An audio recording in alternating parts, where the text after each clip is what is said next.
My full name is Olufemi, and it means God Okay. loves me.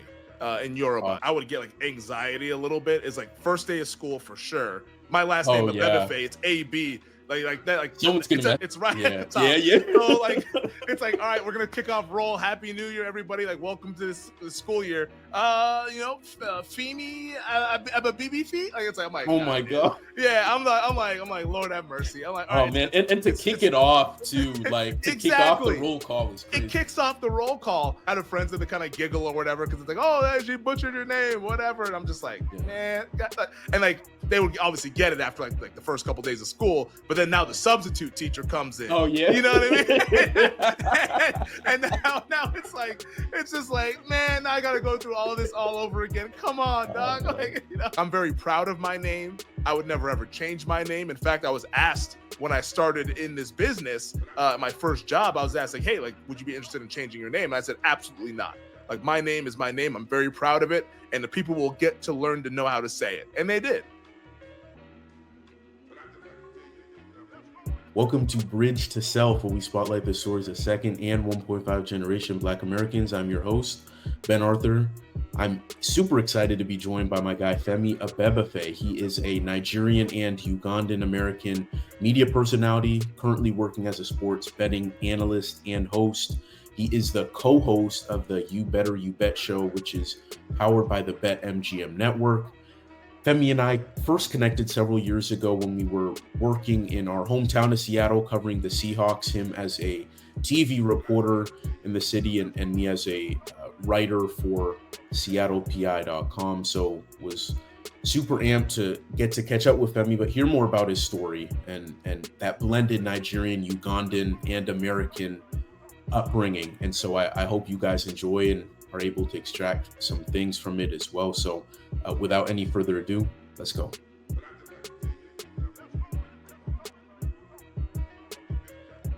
You have Nigerian roots, you have Ugandan roots as well. So I guess what do people need to know about that, maybe that upbringing to understand the man who's on the show today?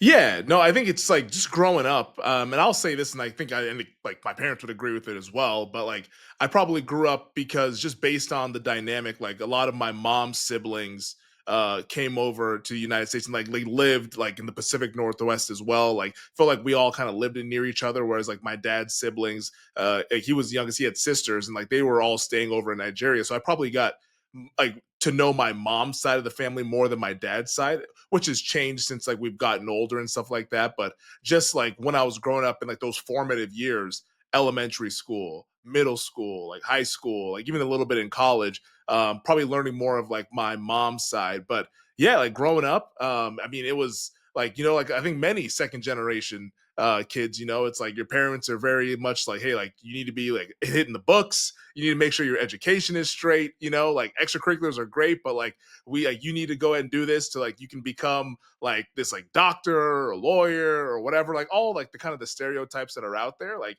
I'm sure it's not like across the board, but I know that's how my parents were. Like they wanted me to be a doctor, and I was terrible at science. So I'm like, I don't think this is gonna work out, guys. I don't think this is gonna be what happens here for me. But yeah, like I think growing up, like I very very grounded in my roots being Nigerian and Ugandan. I know that was one thing that my parents always wanted to make sure that myself and my older brother were always connected to, was that, hey, like, yeah, like you're in America, it's land of opportunity, and you have all these great avenues that you can go down, but also know where we came from and know like where your roots are and like what your background is and be proud of it as well, which is a big thing I think for us like second generation kids here in America. Is like, hey, like there's gonna be all these sort of different directions that you can be pulled into, and like just the way people might perceive you and all that. But they wanted to make sure that we were always proud of where we were from and proud of who we were. And that's kind of how I grew up. And I think that's what's helped make me be the man that I am today. What are some of the things that you remember growing up to that maybe that your parents did to kind of reinforce what you're saying in terms of being proud of your roots? Were there certain phrases or sayings or certain things that they did that you can look back today and think, wow, yeah, that I can kind of see how what they were doing there. I don't know if we ever had like phrases or sayings. It was more so just by action. you Mm, know, like, and it was probably helpful to have like a lot of, especially on my mom's side, like having a lot of them around. So like I grew up in Everett, Washington. For people who aren't familiar with the Pacific Northwest, it's about 25 or so minutes north of Seattle. So it's a little bit on the northern side of the I-5 corridor there. And like, yeah, it's like it's a predominantly white area. Like, you mhm, know, it's like there's like the schools that I went to, like in elementary school, I think there was about like, I don't know, like 12 black kids or so in the elementary school, a little bit more in middle school, a little bit more in high school, but it was always a pretty low percentage of the student body made up of African American. It was like it was white kids, it was Asian American, then like mhm, Latino American, then like black was always like the last in terms of like the minority students. You know, it was like maybe like 3% of the school's population was African American and black. So like I think just growing up around a lot of my relatives and being able to like go to different like outings or different sort of celebrations. Like I remember as a kid, like when I'm like elementary school age, like we would go to like to the Nubian Jam and like all these things to where like we were going like to a festival that celebrated being African, you know, and being black mhm. in the Pacific Northwest. Like we would go to like Nigerian parties, we go to Ugandan parties, and I think just like subconsciously, my parents, and I think they were definitely they wanted to kind of like program our subconscious a little bit, myself and my brother, of just knowing that like, hey, like people who look like you are also doing great things in Yeah, this world, you know, like because like you might flip on the TV and you might just like you could like especially back then, back in the day, it's changed now a little bit, but back in the day, you turn on like network television and you're watching like Friends or something like that. Somehow they're in New York City, ain't no person of color in that place, yeah. you know, in the show. Like you Yeah, turn that, it's like crazy. how that work? You know, like New York is like the biggest melting pot in America, and it's like, hey, Exactly. damn, ain't nobody, ain't no black folks out there in New York. Is that what's happening? Like, you know, like you might watch some of those shows or whatever, or consume pop culture, and you're wondering, like, okay, like where are people who look like me doing awesome stuff? Because especially back then as well, like oftentimes people who looked like us, it's like, oh, like maybe they were like the bad guy or the robber or Mhm. whatever. You know, they played that character. It wasn't like playing the character of like the successful person who had a family or whatever in those sitcoms. So I think they knew that like, hey, like we need to make sure that our kids have a high self-esteem and like really embrace who they are and know that people who look like them can achieve greater things. And that was just through all of those different types of events growing up and everything that we would always attend. So that was probably how they did it with us. And like in the moment, of course, like I'm just young. I don't know that this is happening or Yeah, whatever. yeah. But looking back on it, it definitely like gave me that confidence to where it's like, okay, like, yeah, like I might not look like my classmates on an everyday basis going to school, but I know that I can achieve just as much, if not more, than my classmates if I put my mind to it. And that was what they always wanted to instill in us. So that's kind of like where like I thought was a big part of growing up was that like my self-esteem was never really down and I never Mm. really questioned who I was just based off of like them kind of for lack of a better phrase sort of programming me into making me believe that like yes like you are worthy and like you can be whatever you want to be if you put your mind to it. So what you're saying, it sounds like your self-esteem, maybe that confidence in yourself was always high, but I'm wondering, just grappling with identity, was that something that you felt like you had to deal with a little bit? Because you mentioned Everett, and I'm from Bellevue and Issaquah, and again, for those of you listening, those are kind of two other suburbs of Seattle. Again, like Everett, predominantly white and probably predominantly Asian also. But for me, it was really interesting because at home it was. I mean, my family's from Ghana, so it was very Ghanaian at home, and then at school, it's not only the fact that it's so like white or Asian and that there are so many people who don't look like me, but it's the fact that of the few black kids who were around, it's like I didn't totally relate to them either because it's like it's almost like you're too American to be African and you're too African to be like black American. And so I felt like a lot of times I felt almost pigeonholed with just being one of the few black kids that you're just kind of like what we perceive black in America to be, even though there are kind of a lot more nuances and complexities to that. And so I what I'm trying to say is like I never really felt like I fit in, so to speak, and kind of that sense of identity was something I always struggled with a little bit.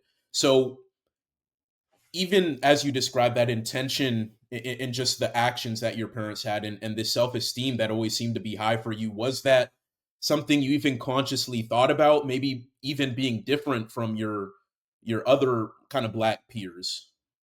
I definitely noticed it for sure, and I think I think it's a great point that you bring up because like you said, like you growing up, like it's like you're from like you're Ghanaian and like I'm Nigerian and Ugandan, and like the other kids that look like you, like they might be Black American, you know. So it's like it's almost like and like yeah, there was times where I'm just like oh like you almost feel like you have to be like almost like wearing like different hats essentially, and like I never felt that like I needed to like quote unquote like act black or anything like that. Like I'm like I don't even know what the hell that means. First of all, and also like yeah, like at times people would say like oh like you don't act like what do you mean like I'm acting like Femi? That's how I act. You know like act like who I am. You know it's like I don't feel like I need to like be like shoehorned into like oh like I have to talk like this or I have to do these types of things or I have to talk like the white kids or anything like that or like the Asian kids. Like I never felt like I needed to do that, but there were times when there was like that pressure of just like wow like it's almost like I need to like kind of like not like curate my personality or do that, but like it's I mean it's like assimilation. I think is a great good word for it. Like you're kind of assimilating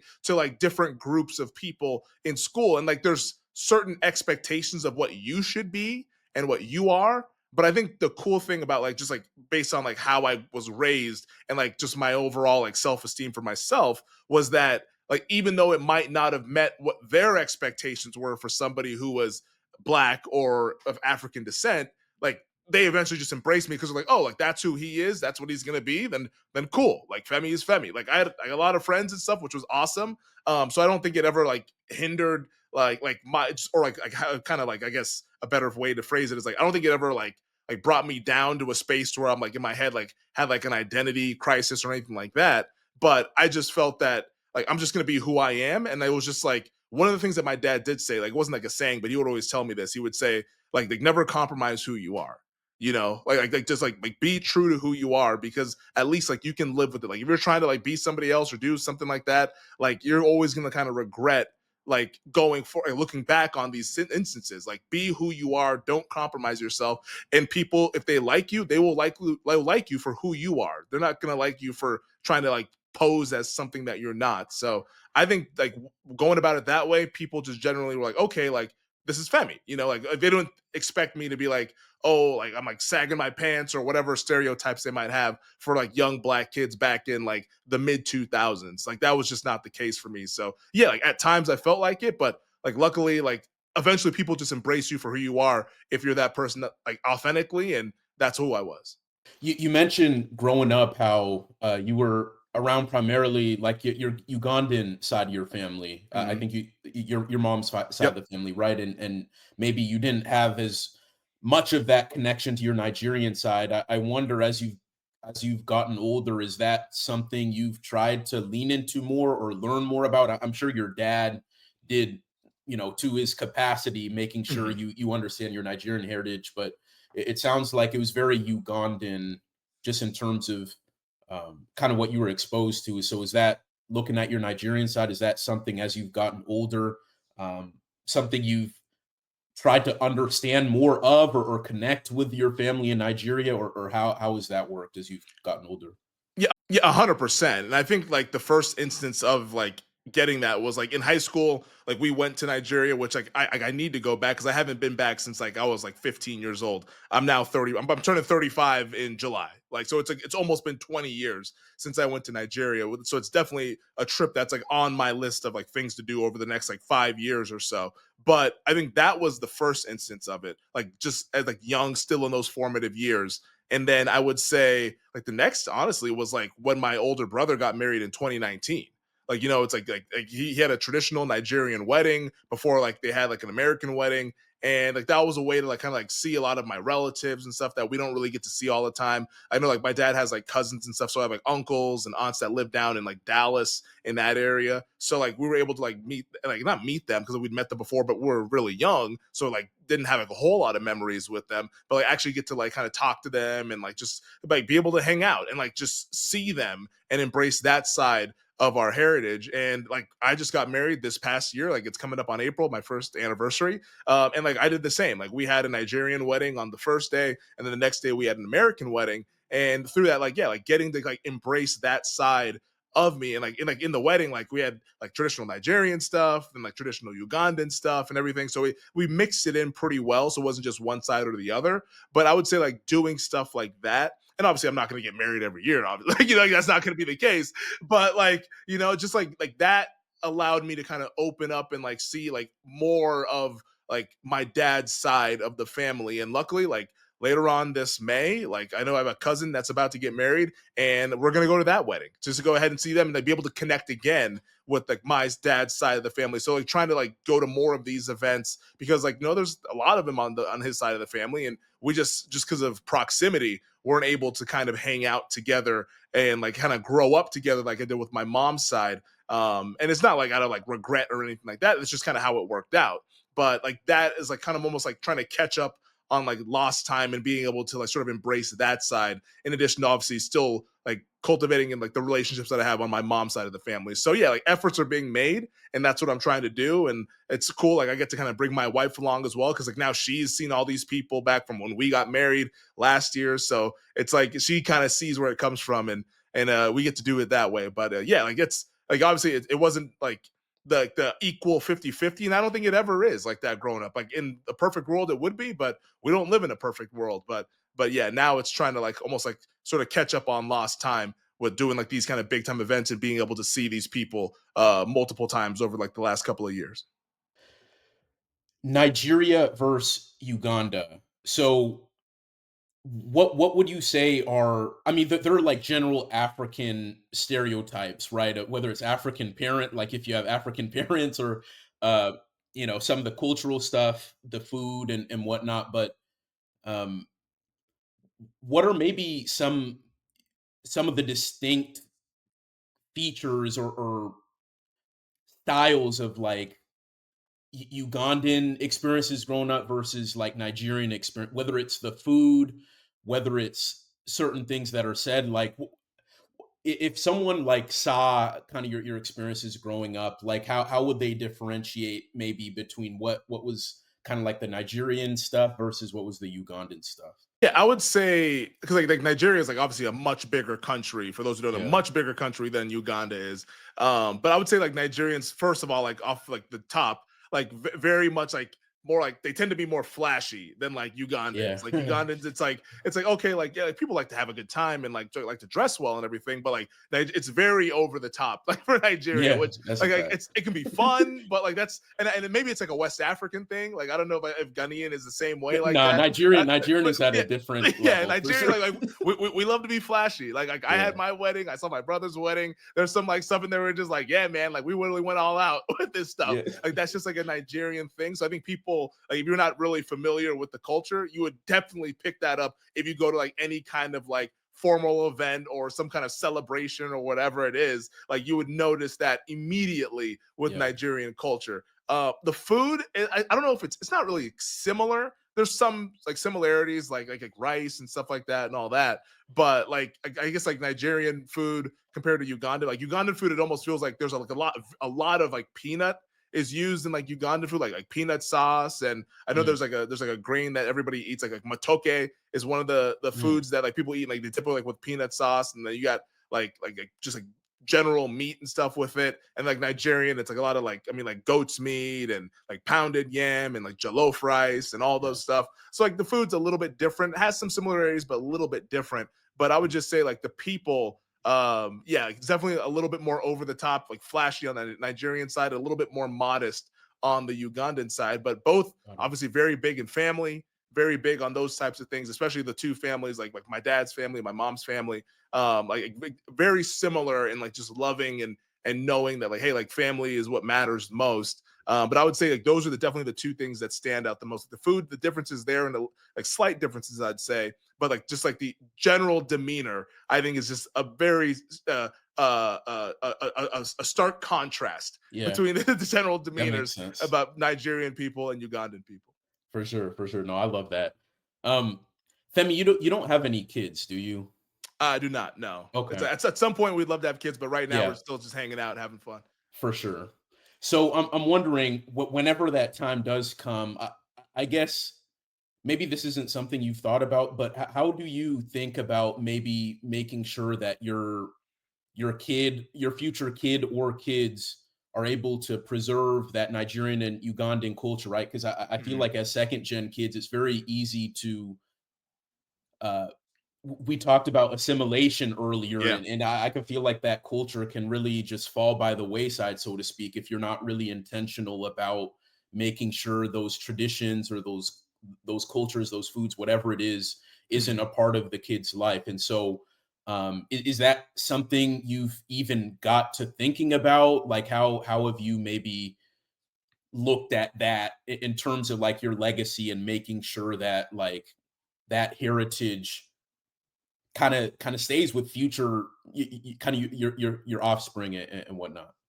Yeah, no, I think it's a super important question. Like, I'll be honest, like I haven't thought like a ton about it, just because like I haven't gone down the road to like we're gonna start having a family or anything like that. But I've thought about it a little bit because like my older brother, like he has two boys, and like they're like 3, and one is about to turn 2 later on in October. So like it's like an important thing for sure. And I think the big thing for me and how I would do it would be I don't even know if it's like the one thing I would do. I'd definitely try to do multiple things, but I mean, for one of them, it's just like kind of like the name, like the fact that just like whether it's a first name or middle name or whatever, giving them a name that like they know, okay, like well, like where's that from, like to generate that natural curiosity once they get to an age to where they'll be asking those kinds of questions. Obviously, like trying to like hopefully be near family would be the ideal situation. That's not the situation right now.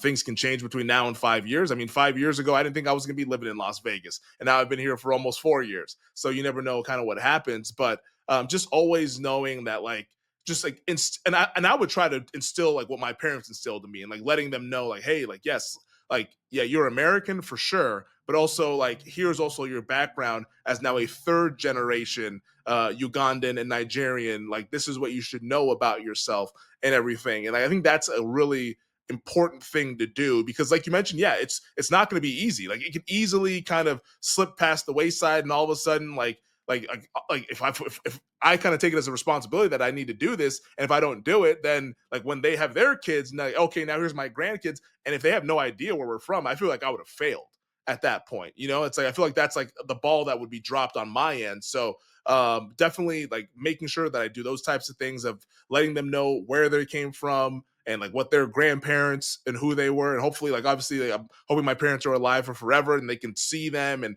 know them and everything like that. And do those things that like just get them appreciating where they came from and being proud about where they came from is the really like important thing for me. So it's not something that I've like outlined. Like, I don't have like a master plan or anything like that. I think it's going to be learning along the way, as like any kind of parenthood is. But it's for sure something that like I take very seriously because I wouldn't want that to happen. I would feel pretty disappointed in myself if that happened after how I was raised. You mentioned like the name potential name symbolism. Does Mhm. Femi mean anything in Nigerian or in Uganda, or do you have a middle name that maybe symbolizes something as well? So yeah, so my Femi is short. Like, my full name is Olufemi, and it means God Okay, loves me in Yoruba. Yeah, awesome. so it's a Niger. It's like my dad is the Europe. He's from the Yoruba tribe in Got it. Nigeria, and it means God loves me. And like, yeah, it's like, and it doesn't even have to have like a big meaning or anything like that for Right. like whatever names I end up giving my kids. Like, if I'm fortunate enough to have them, it doesn't have to be like a massive meaning, but I would just want something that would like be like a little bit unique Yeah. based on what they would like kind of like typically see from like your like American born child or whatever, that's like who knows, like 17th generation or whatever, Yeah. like Yeah. Yeah. where it's like it's been so like where they just feel like they're American or whatever. But yeah, like I would try to make it something to where like they would at least be like, okay, like it's like a little bit different. So like, where did this Yeah. come from? Like, where are we from? Like, where are our grandparents from? Where are my great grandparents from? Like, asking those kinds of questions is something that I would want for my kids if I'm hopefully lucky enough to have them. For sure. No, I love that. I mean, obviously, my first name is very just English or whatever, but my Hmm. middle name has meaning in Ghana, Yao Jimfi. It means I was born on Thursday. In Ghana, they Nice. have certain names for certain days For of the the week. days? Hell Yeah, yeah. yeah, yeah. And that because that's such a fascinating thing because like I always like one way that like I would get like anxiety a little bit is like first day of school for sure. When it's like because my last name Oh yeah. Abebefe, it's AB, like that, like Someone's gonna it's mess it right up. at the top. It's right at Yeah. the Yeah. top. Yeah. So like it's like, all right, we're gonna kick off roll. Happy New Year, everybody! Like, welcome to the school year. Femi Abebefe. Like, it's like I'm like, Oh God my damn. god. Yeah, I'm like, Lord have mercy. I'm like, all Oh right, man. And to kick it's it off to like to kick off the exactly. roll call is It crazy. kicks off the roll call, and like, yeah, Yeah. like I have friends that kind of giggle or whatever because it's like, oh, she butchered your name, whatever, and I'm just like, Yeah. man, and like they would obviously get it after like the first couple days of school, but then now the Yeah. substitute teacher comes in, Oh yeah. you know what I mean? and now it's just like, man, now I got to go through all of this all over again. Come on, Oh dog, man. like That's it's crazy. yeah, it was like that was a thing that like, and like even till this day like I'll like kind of like tell my wife a little bit because like sometimes like certain airlines like you fly like you scan your boarding pass or whatever and they'll be like oh like it's like have a nice flight insert name here and like Yeah. my full name is on my plane ticket Oh because that's where yeah. my ID is and I'm like I'm always just like this is like it's high school all over again it's like middle school Yeah. all over again and like it's like oh have a nice flight Olufemi I'm like Olufemi is how I say it and it's like oh okay have a nice flight and like Yeah. I know they mean well and they're trying to Yeah. make you like personal and all that stuff, but I'm just like, man, just ask me. Don't even try to say it. Just ask me, Yeah. like and I'll tell you, and you can say it. Facts. And I'm like, great, let's keep it pushing. But yeah, Facts. like that's one of the things that like growing up was just like a minor inconvenience. Like I'm very proud of my name. I would never ever change my name. In fact, I was asked when I started in this business, my first job, I was asked like, hey, like, would you be interested in changing your name? And I said, absolutely not. Like my name is my name. I'm very proud of it and the people will get to learn to know how to say it. And they did. So yeah, it's like I'm very proud of it and everything, but just a minor inconvenience with growing up with a name that not too many people are familiar with. That's crazy that they tried to get you to change your name. Like, did they want something simpler or whiter for the air or I think it was just like something that was like easier to say, and like they didn't like push hard. It was just like a I hey, like, see. do you ever think about changing your name? And I was like, no. And then that Yeah. was the end of the conversation because like Yeah. I think they saw that like okay, like this guy like he's not gonna ever change his name, which I never would have. But I think it was just like oh, Interesting. like because I was it's like in Central Oregon was my first job, so like I don't Yeah. think they like I can't remember the last person who was Nigerian that rolled through Bend, Oregon. It But might have been yeah. me. You know what I mean? And it's been and I left that place in 2016, so it's been a long time. But Mm, I think it was just like, okay, like let's get something that's like easy to say for not just like our anchors and reporters or whatever, but also for the viewers to be like, oh, like that's so and yeah. so. I don't know I what they wanted me to okay. change it to. If they want to be like it's like Femi Johnson or something like that. Like I don't know what you guys are No, that'd thinking, be but crazy regardless. exactly, Yeah. yeah. I'm like I don't know what you want, but like it's Femi Abebefe, and that's my name. It's what I'm gonna go by, and people will learn it and they will love it. And people they learned it, they loved me in Bend. So yeah, it was just like a thing that they just asked out of curiosity, and I was like, nah, Yeah. like this ain't a conversation. We're not doing it. Yeah. That's interesting. And bringing since you point out kind of TV and whatnot, you mentioned earlier just kind of turning on the TV and not seeing a lot of representation. I'm curious if that played a really big role in you wanting to get into media and being on TV. Obviously, you do a lot of stuff in kind of digital media with the sports betting stuff now, but you were very much a traditional like TV anchor at first. So was that lack of representation a key role into you kind of getting into this business? I don't know if it played a part like I was like motivated by it, but I was definitely inspired by people that you would see like the few back then growing up in like the 90s that you would see on TV. Like I know like especially in Seattle, like Steve Poole, the weatherman like who was like the late great Steve Poole who's passed away was the weather anchor for Como News, the station that I used to work for in Seattle. Like seeing him doing the weather, it's like, oh man, Steve Poole. And like I was speaking about the Nubian Jam, like growing up, I remember seeing Steve Poole at the Nubian Jam. And I was like, oh man, that's crazy. And look like you saw like a freaking like a celebrity. Like you could have convinced me that this was like an A-list actor, Steve Poole. But it was just like super cool to see him because, like I said, growing up like in Seattle, especially you turn on the local news, you don't see a lot of African Americans on the local news. And it's like seeing someone like that, it's like that's awesome. On the sports side, like someone like Stuart Scott, also the late great Stuart Scott, who passed away obviously many years ago, like seeing that that gave me the belief that like, okay, like I want to work in sports, I want to do this. Like it's been done before by someone who looks like me and someone who's not just like a white guy with like brown hair and like like green eyes or whatever. Like it's someone that looks like me that has done this and has done it at a high level. And oh, he's actually the best. Like okay, like yes, I can do this. That was very inspiring. I've never cried really, like I guess two times. I've cried twice when someone has passed who I had no like relationship with whatsoever. Like this person has no idea who I exist or anything like that. Like obviously, like when Kobe passed, like that stuff that was super tragic. So I cried then. But like when Stuart Scott passed back in early 2015, like I legitimately was like crying. I was working in Bend at the time, and I was like, man, like this dude was an inspiration for me, and like having someone who looked like me and talked like me and like kind of like had those sensibilities being on TV and doing it at the highest level, that was very inspiring. So yeah, like someone like that, like seeing those types of people, whether it's locally with Steve Poole or nationally with someone like Stuart Scott, like that was definitely inspiring to know and like gonna instill the belief in me that I could do it. Which hey, doing media now, like I'm hoping that maybe one day I can inspire someone who looks like me, who might be like 4 or 5 years old, that maybe says, "Oh yeah, remember that Femi Abebefe guy? He used to do this and that. Like if he can do it, I can do it." I'm hoping that can kind of be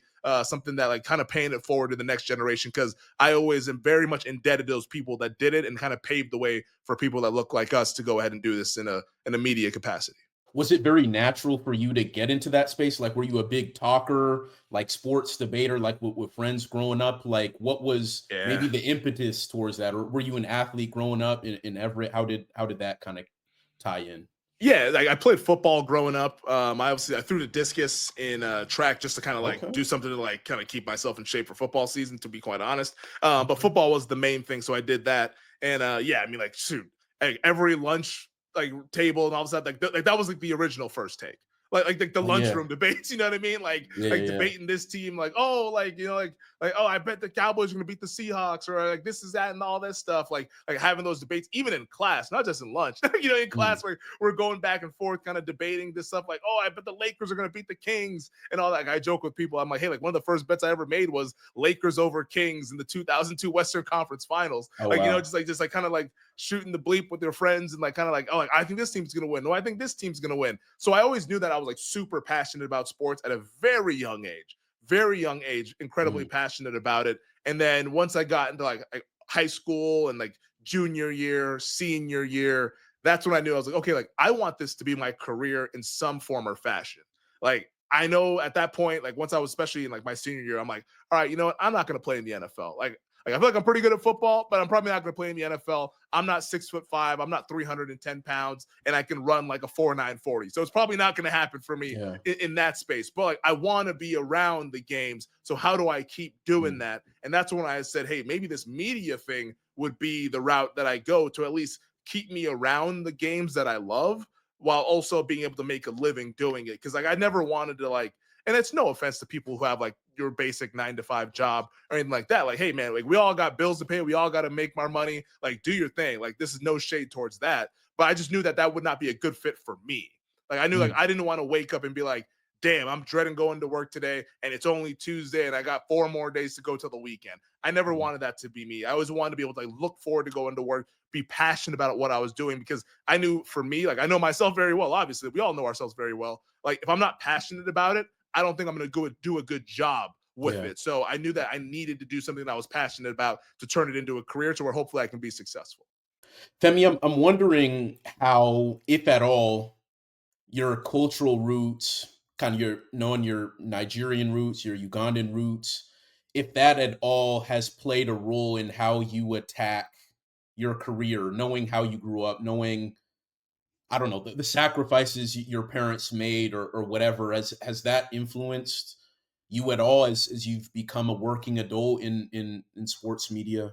Oh, 100%. I mean, 100%. And like, I was lucky enough to like, where like my parents had like pretty good jobs. They had made stuff of themselves. Like my dad, like when I was in high school, was working at Microsoft. My mom was working at Boeing, and like they're all since retired now. Like they've had great careers and everything like that. They just get to play grandparent now, which is really cool to see them in that light. Because like I didn't get to see them when I was a little kid because I was a little kid. You know what I mean? Like I didn't know to see that, but like getting to see them like kind of like look at my little nephews, and in that regard, it's really fun whenever I'm able to get up to Seattle and everything. But like knowing the sacrifices that they made so that I could pursue what I wanted to pursue. Because I mean, you're in it as well. Like media, especially your first jobs, ain't paying a whole lot of money. Like, like you out there, like you're living check to check. Like it might be glamorous, but it's check to check.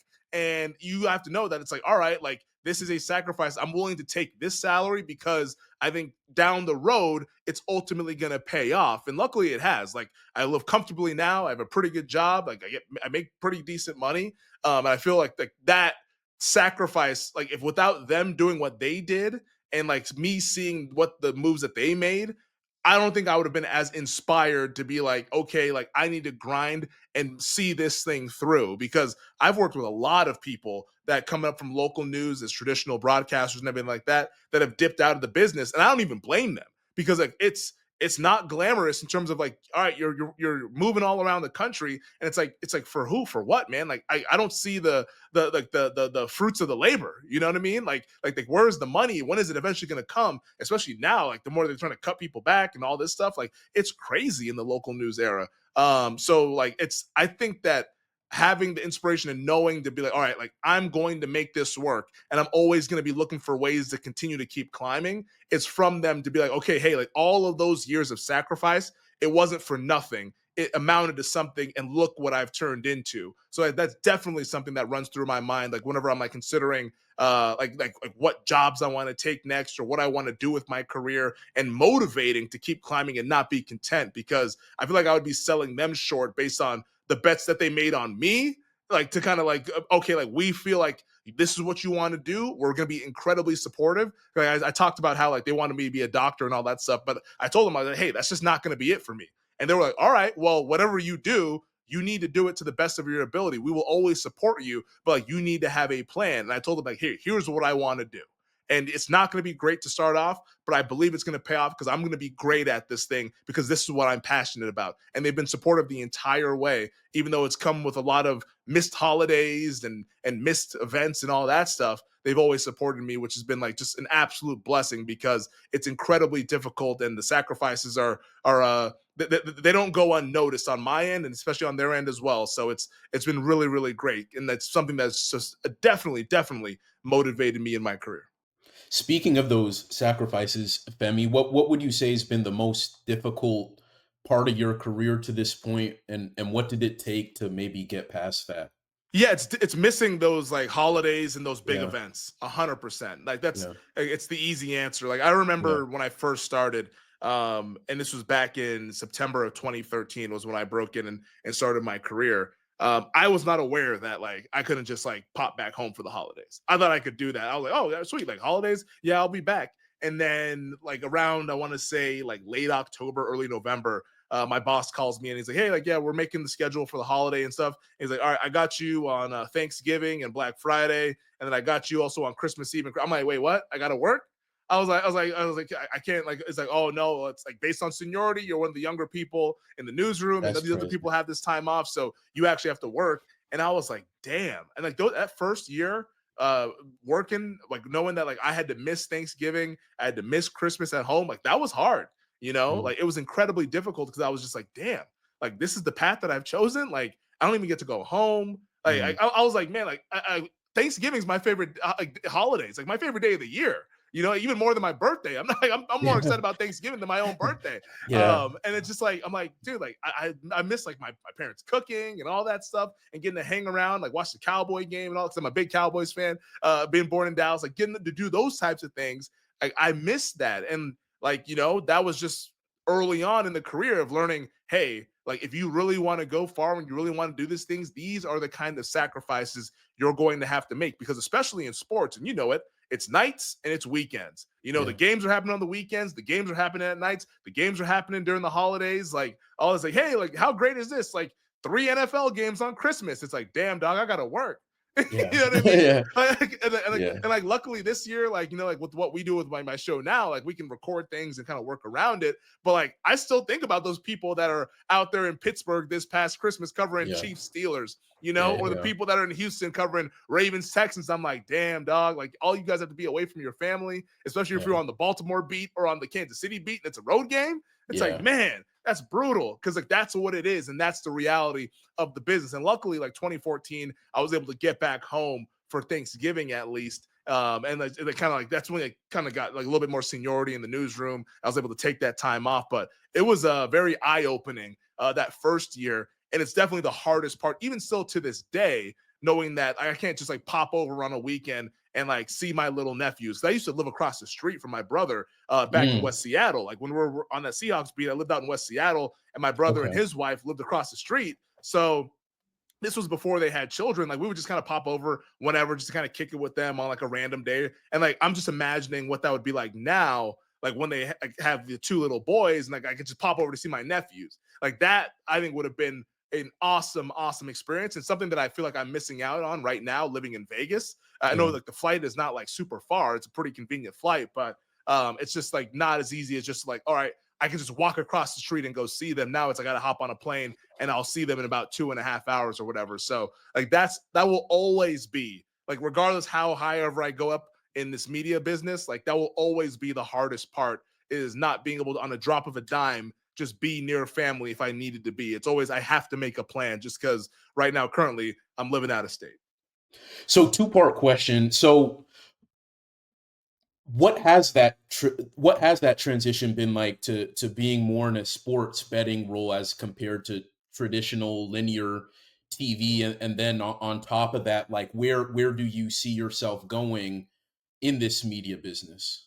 I love it, man. Like I really do. Like I'd kind of been growing a little bit frustrated, like working in local news, because like, and like it wasn't out of like anybody who I was working with. Like I loved like my sports director that was like the head of our sports department. He was an awesome dude, like one of the nicest guys I've ever met in this business. But he was also like, he wasn't very old, you know. Like I believe at the time he was probably like, I don't know, like late 40s or so, early 50s. I'm like, damn, Mm, like you probably got like 15 years left. So I'm gonna be working like weekends for 15 more years. Like I don't want to be yeah, doing this. You know, like I yeah, want my weekends off, you know, or at least I have like one day off, whether it's like a Sunday or something like that outside of football season. I would like to be able to have like a Saturday, Sunday, like whenever I can, like July, and have that off and not have to be working during that time. So I always was kind of like, I knew in the back of my mind that Seattle was always gonna be my last local news job. I was like, all right, like one of okay, my goals when I started in the business was to work in my home market at some point in my career. And once I got there, I was like, all right, cool. Like, let's ride this out. Let's see where this goes.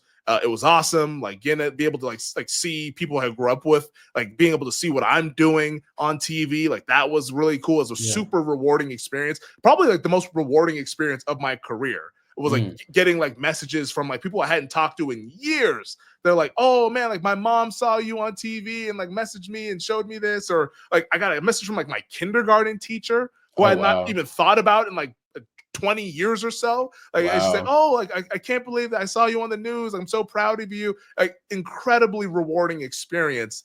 So that was really cool. But like even with all that on top of it, I was like, all right, well, I want to know what's the next step. And going from sports betting content to traditional news content, it's just like I love the games for the games. And like local news is a different audience. You know, it's like your audience is someone who might be like a single mom who is like living up in like Mount Vernon and is just trying to figure out what's been going on in the area. They might not be into it to where like they really care that, oh, you know, Dwayne Brown might have a bad back or whatever, so he's questionable to play on Sunday when the Seahawks play the Rams. Like, you know, like they might not care about that stuff, but yeah, that's what I cared about. You know, yeah, like the depth.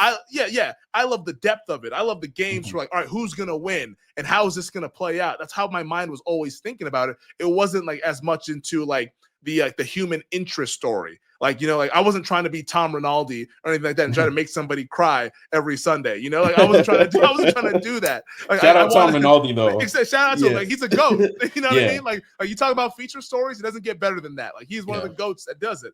But that wasn't for me. that wasn't you. That's not what interested me. I was always Mhm, interested in like, all right, how's the game gonna play out? Who's gonna win? And what's the ramifications of that result? That's what I always was interested in. And that's where sports betting, that's what it's all about. Like it's yeah, trying to figure out how's this game gonna play out? What's this news item that might factor in the betting line or whatever? And like, okay, if this result happens, then what? What's going forward? What's next? I think that is always what I was most interested in. And it's been like a seamless transition. Like I did a little bit of sports betting content when I was working up in Seattle at Como. Like I'd write like a column, like a picks column or whatever, just to kind of Okay. like get my chops flowing a little bit. Cause I was always like, I knew that I wanted to get into sports betting content at some point. I just didn't know it was going to happen when it happened because I got laid off. And I was like, whoa, okay, well, I guess this is going to jumpstart this whole thing. I got to Yeah. transition right now. But I'd always kind of been, I guess, plotting a little bit and like strategizing about what I wanted to do and what I wanted it to look like. So it Yeah. was kind of like when I got laid off, sort of like the kick in the pants that I needed to like sort of accelerate it going forward. And I was lucky enough to get a job out here in Vegas. And yeah, the rest has kind of been history. I've been out here since July 2021 and we've been rolling. But yeah, like I found it a lot more fulfilling than working in local news, even though that had its moments as well.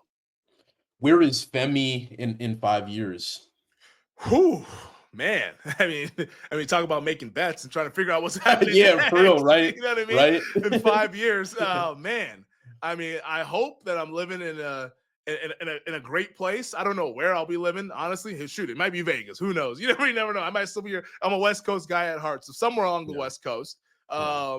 Hopefully, doing what we're doing now and doing it even on a grander scale because like that's the Mhm. cool thing about the show that I do. You better you bet.